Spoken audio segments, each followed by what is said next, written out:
నిబద్ధతగా ఉన్నట్లుగా కనిపించలేదండి. రైట్ రామారావు గారు, welcome back to again. Chandu గారు ఉన్నారు, జనసేన నేత మనతో పాటు. చందు గారు మీరు ఎలా చూస్తా ఉన్నారు? Good evening sir. Good evening sir. Good evening. Yeah, ఇప్పుడు రామారావు గారు చెప్తున్నారు డైవర్ట్ పాలిటిక్స్ అని. డైవర్ట్ చేయడానికి అంత అవసరం కూడా మాకు లేదు సార్. ఎందుకంటే మేము వచ్చా ఒక చాలా తక్కువ రోజుల్లో జరిగింది, తక్కువ నెలలు అయింది. మరి ఈ వాస్తవాలు ఏంటో ప్రజలందరికీ తెలుసు.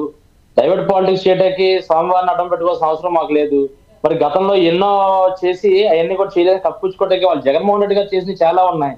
మరి ఆయన అంటున్నారు గతంలో మరి ఇది చెప్పినప్పుడే విచారణ చేయొచ్చు కదా అని. విచారణ కొంత టైం పడుతుంది. మరి రామారావు గారు తెలుసుకోవాలి. ఇది సుప్రీంకోర్టులోకి వెళ్ళిన తర్వాత వచ్చింది. ఇకపోతే కిరణ్ రాయల్ అని చెప్తున్నారు కదండి. కిరణ్ రాయల్ అధికారంలో మీరు ఉన్నప్పుడే మీ మీద దుమ్మెత్తి మీ అవినీతిని, మీ యొక్క అరాచకాలని కూడా ఎప్పటికప్పుడు ప్రెస్ మీట్లు పెడితేనే మీరు ఏమి చేయలేకపోయారు. ఈ రోజు ప్రభుత్వంలో మేము ఉంటున్నాక ఎటువంటి అంటే ఆయన చేయకపోయినప్పటికి కూడా ఏదో కల్పిత పాత్రలో కొంతమంది సృష్టించి మీరు పెయిడ్ ఆర్టిస్టులు మీకు అలవాటు కదా. ఈ వైసీపీ ప్రభుత్వానికి బాగా అలవాటు పెయిడ్ ఆర్టిస్టులు పెట్టి చేయించడం. అదే రకంగా ఒక లేడీని వాడారు. ఆవిడ నిజాలు ఏంటో తెలుస్తాయి. మరి మా పవన్ కళ్యాణ్ గారు ఒకటి గ్రహించాలి.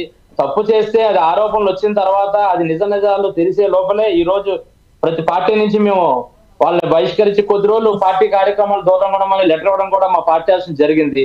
అంటే మేము ఏ రకంగా చర్యలు తీసుకుంటున్నామో కూడా ఒకసారి ఆలోచించాలి రామారావు గారు. ఎందుకంటే ఇది వైసీపీ ప్రభుత్వం కాదు, అందుట్లో అక్కడ ఉన్న నాయకుడు జగన్మోహన్ రెడ్డి కాదు. ఎందుకంటే మీలాగా డోర్ డెలివరీ చేస్తే పార్టీ నుంచి సస్పెండ్ చేయకుండా ఒక కార్యక్రమాల్లో ఎదురుగా తీసుకొచ్చి కూర్చోబెట్టుకున్న వ్యక్తి మీ జగన్మోహన్ రెడ్డి. మీ జగన్మోహన్ రెడ్డి గారు డోర్ డెలివరీ చేసి జొమాటో ఆర్డర్ లాగా ఒక మనిషిని చంపేసి అక్కడ డోర్ డెలివరీ చేస్తే మరి అతను తీసుకెళ్లి ఎదురుగా కూర్చోబెట్టుకున్నట్టు వ్యక్తి జగన్మోహన్ రెడ్డి. మరి ఇకపోతే ఇంక చాలా చేశారు, ఎన్నో అవినీతి చేశారు. ఎన్నో చేసినా పట్టబోలు ఏమన్నప్పటికీ కూడా వాళ్ళందరినీ కూడా మీరు ఎక్కడికక్కడ కాపాడుకుంటూ వచ్చారు. కానీ మీకు కిరణ్ రాయల్ని డైవర్ట్ చేయడానికో లేకపోతే వేరే చేయడానికో ఇది కాదండి. లడ్డు అనేది కల్తీ జరిగింది. అది 100% అది నిజం. ఎందుకంటే గత ప్రభుత్వం వైసీపీ ప్రభుత్వం ఏదైతే ఉందో ఈ యొక్క కంపెనీకి ఆ టెండర్ ఇచ్చిన మాట నిజమే కదండి. 319 రూపాయలు 80 పైసలకి మరి ఆనాడు జగన్మోహన్ రెడ్డి గారు 10 లక్షల కిలోల ఆవు నెయ్యి కోసం మరి ఆ రోజు మరి ఇవ్వడం జరిగింది. అది వాస్తవం కాదంటారా? రామారావు గారు చెప్తారా దీని మీద? మీ ప్రభుత్వంలో మరి మీ జగన్మోహన్ రెడ్డి గారే కదా ఈ టెండర్ ఇచ్చింది. ఆ టెండర్ లో కూడా ఏమవుతుంది మీకు తెలుసా? మీకు నన్ను జరిగిన వాస్తవాలు ఏంటో తెలుసా? బోలే బాబా కంపెనీ నుంచి 355 రూపాయలు కొని శ్రీ వైష్ణవి కంపెనీ దాన్ని ఎన్ఆర్ కంపెనీ ఏదైతే ఉందో ఈ కంపెనీకి మరి ఇచ్చారు. అంటే నష్టానికి అమ్ముతారా? ఎవరైనా కంపెనీ పెట్టారని లాభం చూస్తారు కానీ నష్టానికి అమ్మారంటే అంటే దీంట్లో ఎంత కల్తీ జరిగింది? ఈ కల్తీ అవినీతి చేశారు. కేవలం స్వామివారి ప్రసాదాన్ని కల్తీ చేస్తే ఎవరైనా సరే చాలా ఇదే దెబ్బతింటారు. ఆ విధంగానే అనుకోవాలి. మరి జగన్మోహన్ రెడ్డి మొట్టమొదటి పతనానికి ఇదే కారణం అనుకోవాలి. ఎందుకంటే చాలా అవినీతి చేశారు. అంటే మతాలు అన్నదే ప్రతి ఎవరి మతం వాళ్ళకి గొప్ప, వాళ్ళ గౌరవం. కానీ ఇక్కడ ఎన్నో అన్ని మత ప్రచారాలు చేశారు, చాలా విధాలు చేశారు. అక్కడ బస్ టికెట్ల మీద వెనకాల యేసు ప్రభు సంబంధించి వేశారు.